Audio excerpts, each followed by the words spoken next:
The workout of the week is sheer madness on the next Fit and Fire.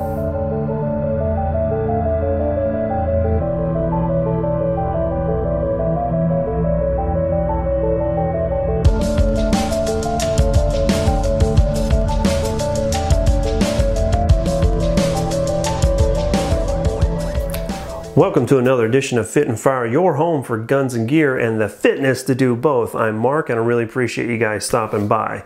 So this week's workout of the week is Tabata Madness, and it is a great workout. I love it. Now, Tabata is a style of workout in which you are going to work out for a period of time, take a short break, and then immediately start your workout again for a period of time, and then take another short break. Our time cycles are going to be 20 seconds on, 10 seconds off, 20 seconds on, 10 seconds off. And you're going to run that for 4 minutes. So that's going to give you 4 repetitions of 2 different exercises within those 4 minutes, or basically 8 exercises within 4 minutes. So let's just get into the exercises. So set 1 is going to be ball slams and V-hold. So ball slams, you're going to take a rubberized medicine ball. I use a 20-pounder. If you have others, that's fine, but I use 20-pounders. You just have it over your head, and then you're going to throw it down to the ground.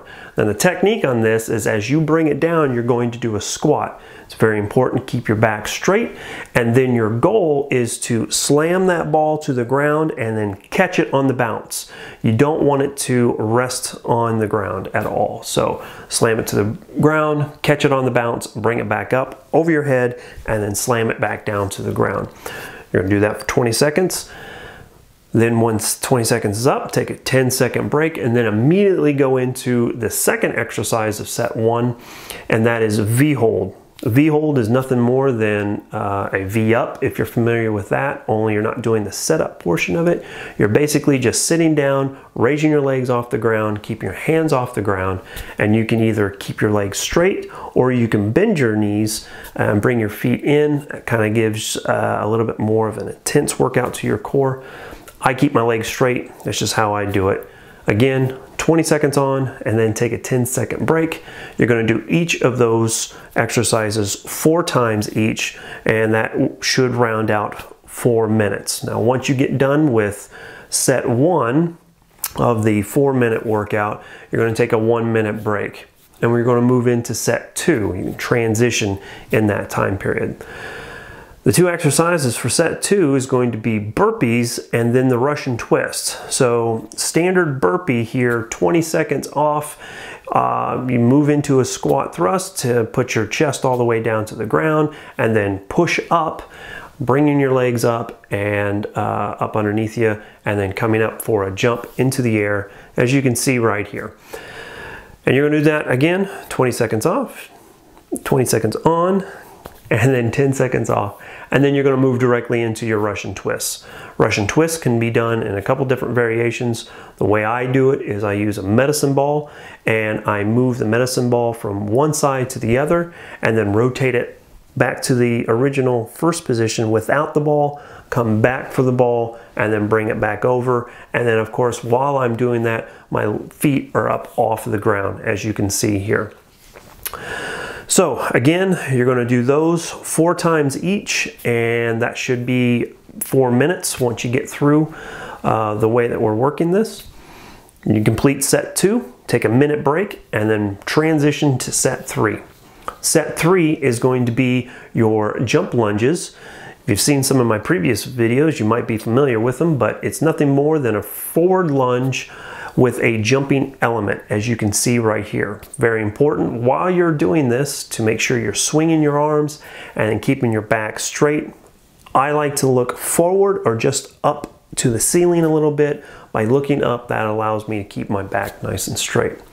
Once you're done with jump lunges, you're going to move into leg lifts. Leg lifts, of course, are done several different variations. The way I do it is I like to place my hands underneath my buttocks, keep my head elevated off the ground, and then bring my legs up, not completely 90 degrees to the ground, but far enough up that it still keeps your core engaged. And then bring your legs down. Do not let your legs touch the ground each time you bring them down and raise them back up. You want to keep your legs off the ground. Again, do those 20 seconds on, 10 seconds off, 4 times each across 4 minutes, and then take a minute break and we move into set 4. Set 4 is going to be a power jack and then Spider-Man planks.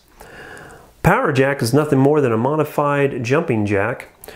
The difference is as you bring your arms down, your legs are coming apart and you are doing a squat with your arms trying to touch the ground. Your fingertips are trying to touch the ground. That's my goal. I try to get my fingertips to touch the ground and then I bring my arms back up and then back down, as you can see in the video right here. Do those for 20 seconds on, take a 10-second break, and then move into your Spider-Man plank. Spider-Man plank is nothing more than you getting into a push-up position with your wrists directly underneath your shoulders. And then you're going to bring your legs to the outside of your elbows as far up as you possibly can. Again, do those for 20 seconds on, 10 seconds off, and you've completed set 4 after 4 minutes. Take a 1-minute break. You're going to need it because we're going to set 5, and that is the sled. Now the sled is going to be done a little bit different than all the other 4 sets. If you have a partner working out with you, it would really help you out. But if you don't, I have an alternative for that as well. So sled is nothing more than a weighted sled. You can put on as much or as little weight as you want to. I use 3 45-pound weights to put onto the sled that I use. My partner at the time was doing the same weight, which is just fine. And we left that weight on there. You can take weight off, scale it back as you need to as you get tired. But nothing more than pushing the sled 10 yards and then pushing it back 10 yards to your starting point. Now this is where your rest comes into play, because you're going to rest while your partner pushes the sled. If you don't have a partner, then just rest 20 to 30 seconds, no more than 30 seconds. Jump back up on the sled, push it 10 yards, bring it back 10 yards, and then rest again. Or, like I said, if you have a partner, just rest while your partner is doing the workout. You're going to do that 4 to 6 times within 4 minutes. That's the goal, 4 to 6 times. I was able to get 5 reps in. We had a partner, but let me tell you, by the 5th rep, I was pretty smoked. So that's it. That's the Tabata madness. Tell me what you think. Is this something you would like to try? And if you do get a chance to try it, let me know how it went. Tell me how many sets you were able to get in, how many reps of each exercise you were able to do within those 20 seconds. Just tell me anything you want to know or how you did on that workout. If this is your first time with Fit and Fire, I'd really appreciate you considering subscribing. If you like what I'm doing, I wouldn't mind a thumbs up. And if you want to get notifications of new videos that I'm dropping, go ahead and hit that bell button right next to the subscribe. And with that, that's all I got. Appreciate you guys stopping by. All your support is much appreciated. Let me know if you have any questions, comments, concerns, complaints, manifestos, anything at all. Put them down in the comments section below. And with that, keep on dropping those bells and shells. Here comes a high five. You ready? Here we go.